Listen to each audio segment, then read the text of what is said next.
ইমাম আবু হানিফা নোমান ইবনে সাবের, ওনার ছাগলে ছিলেন ইমাম আবু ইউসুফ। আবু ইউসুফ একটা মেয়ে ছিল। সে একদিন বলল, আব্বা আমি শুনছি আপনার উস্তাদ ইমাম আবু হানিফা নাকি বহুত বড় আলেম।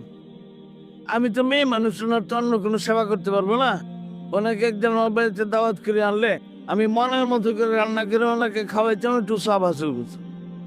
আবু ইউসুফ আচ্ছা ঠিক আছে, হুজুরের কাছে বলছে। হুজুর বললেন, বাবা দেখুন আমার কি ঝামেলা, কখন যাই? হুজুর আমার মেয়েটা আবদার করছে। আচ্ছা ঠিক আছে। একদিন সন্ধ্যাবেলায় এসে হাজির হয়েছে। ইমাম আবু ইউসুফ বাড়ির ভিতরে তার মেয়েকে বলেন, মা তোমার মেহমান আসছেন, এখন কি বাজার করছে বলো, বলো আমি দেই, তুমি রান্না করে খাও। এনে দিচ্ছেন, বাস তারপরে খাওয়া দাওয়া শেষ হয়ে গেছে। ফজরের নামাজ পড়ে ইমাম আবু হানিফা চলে যেতেছে।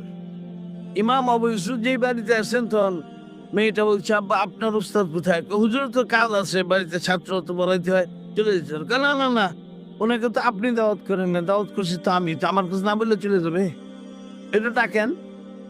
ইমাম আবু ইউসুফ একটা মোটা মানুষ আছিল, কেমনে যায় দৌড়াইয়া। তো অন্যরা বিকল্প রাস্তা থেকে সামনে দিয়া উঠছে, সালাম দিয়ে দাঁড়াইছে। হুজুর হাঁপাইতেছে। হুজুর বলছিল, কি ব্যাপার? হুজুর আর জানাচ্ছে তো আমি করি না, আমার মেয়ে করছিল। সে বলছে আপনার কাছে কি কথা জানবার আছে, একটু আসলে ভালো হইতো। তো ইমাম সাহেব আসছে না, এসে বাইরে কারণে বসছেন, ভিতর থেকে এসে পর্দা হল থেকে মেয়েটা সালাম দিয়ে, আসসালামু আলাইকুম ইয়া জদ্দি, দাদা আসসালামু আলাইকুম। ওয়ালাইকুম আসসালাম। কি জন্য ডাকছো? যে আপনি গত রাত্রে আমার বাড়িতে থাকার প্রেক্ষিতে আমার কয়েকটা জিনিস জানার প্রয়োজন হয়েছে। বলো। যে মনে কষ্ট নেবেন না, না না না বলো তুমি। তো হুজুর, গত রাত্রে যে পরিমাণ খানা আমি পাকে আপনার সামনে পাঠাইছি, এই পরিমাণ খানা সাধারণত 2 থেকে 3 জনের চলে। পুরা খানাতে যে আপনি খাই নিল, আল্লাহ আল্লাহ এত খানা খায় না। বিষয়টা বলছে, আচ্ছা এটাই না আরো বিশ্বাস না হান্তরাস বলো।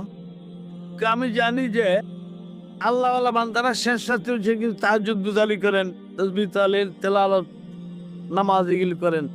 আপনার পাশের কামরায় আমি ছিলাম, সারা রাত্রে আপনার একটা নাকের নিঃশ্বাসও শুনি নাই, নিভৃতে ঘুমাইছেন, একটু ইবাদত করতে দেখুন না। বলেন যে আরো আছে, জীবিত আছে বলো।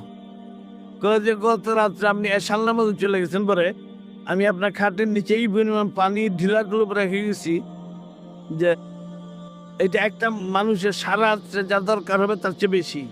ফজরের সময় বেরিয়ে গেলে আমি এসে দিকে পানি আছে, ঢেলার পর ঢেলা আছে, কিছুই বের হয় নাই। সারা রাত্রি ঘুমাইলেন, তাহলে অজু ছাড়াই কি ফজর নামাজ পড়লেন নাকি? বলতে আরো আছে, জিউজের আরেকটা আছে বলো। বলতেছে যে আল্লাহ বান্দারা ফজর নামাজ পড়ে কিছু তাসবিহ তাহলিল করে এশাক পরে পরে কাজের দিকে যায়। আপনি ফজর বলেন না, চিনিয়া বাড়ির দিকে দৌড়াইতে আরম্ভ করলেন। বিষয়টা কি? ইমাম আবু হানিফা বললেন, শুনো তাহলে তোমার উত্তর নেও।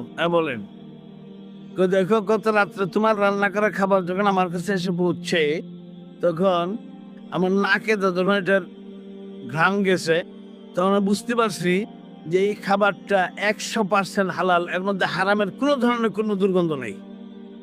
এবং সেটা কি দ্রব্যগত হালাল নয়, উপার্জনগত হালাল। দুইটা দিক আছে, কিন্তু এটা দ্রব্যগত হালাল তো আমরা সবাই খাই, কিন্তু উপার্জনগত হালাল এটা বড় কঠিন ব্যাপার, উপার্জন। আর হাদিসে আসে যে হালাল খাদ্য দ্বারা শরীর শক্তির সঞ্চার হয়, এইটা এত বরকতের যে এইটায় বহুত ইবাদত করা যায়, আল্লাহ তাআলা বহুত দরজা খুলে দেন। এই নিয়েতে তোমার পুরা খানাটা খায় নিচ্ছে, এরকম হালাল খানা কম পাই, প্রয়োজন আর 2 দিন কিছু খাবো না, এটাই চলে যাবে। তবে এটার দ্বারা আমি আল্লাহর ইবাদত বেশি করতে পারবো, দিনের কাজ বেশি হবে, এই নিয়েতে খাইছি। তোমার খাদ্য রান্না করে খুব ভালো হয়েছে, সুস্বাদু, এই জন্য খাইনি। ঠিক আছে। 2 নম্বর, আরে বাবা তোমার এই খানার বরকত আমি পাইতে আরম্ভ করছি। তোমার খানাটা খেয়ে যেই শুয়েছি, এমনি আমার সূরা ফাতিহা স্মরণ আসছে, আর সূরা ফাতিহা থেকে মাসালা ইস্তেমবাদ করতে আরম্ভ করছে, গবেষণা করে মশালা বের করতে আরম্ভ করছে। 1001টা মশালা বের করা যখন শেষ হয়েছে, মধ্যে আজান হয়ে গেছে, ঘুমের কোনো সুযোগ পাইনি, 1 সেকেন্ডও ঘুমায় নাই। এই তোমার এই হালাল খাদ্যে আমার মধ্যে এই বরকত দিছে। 1001টা মশালা বেরিয়েছে সূরা ফাতিহাতে। এটা কি জিনিস আমরা দেখি একটু বোঝানোর, এখন আমার হাতে সময় নেই। এটারও দৃষ্টান্ত আছে, কিন্তু সময় নেই আমার হাতে, আমার শরীরও কোলাবে না।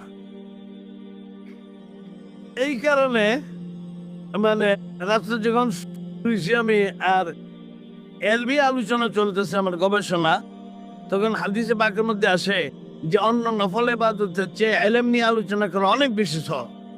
এই জন্য আমি এলেমের আলোচনায় ছিলাম, আজকে উঠে আর তাহাজ্জুদ পড়ি নাই। 3 নম্বর হলো যে তুমি বলছো মৌজু সেনা চলছে না, আমি এশার উজু দিয়ে ফজর নামাজ পড়লাম, সারা রাত্রি ঘুম হয় নাই, কোনো ইস্তেঞ্জার প্রয়োজন হয় নাই, ওই উজুটাই ছিল, ওইটা দিয়েই ফজর নামাজ পড়লাম। 3। 4 নম্বর হলো প্রতিদিন বাড়িতে কিছু ছাত্র আসে আমার কাছে কোরআন হাদিস পড়ার জন্য। গতকালকে ওদেরকে বলি আসি নাই যে আজকে আসবো না, এরা আসবে, আইসা মনে কষ্ট পেয়ে চলে যাবে, আর মুসলমানের দিলে কষ্ট দেওয়া হারাম। হারাম কাজ থেকে বাঁচার জন্য তোমার বাড়িতে ইবাদত না করে আমি বাড়ি থেকে চলে যেতেছি।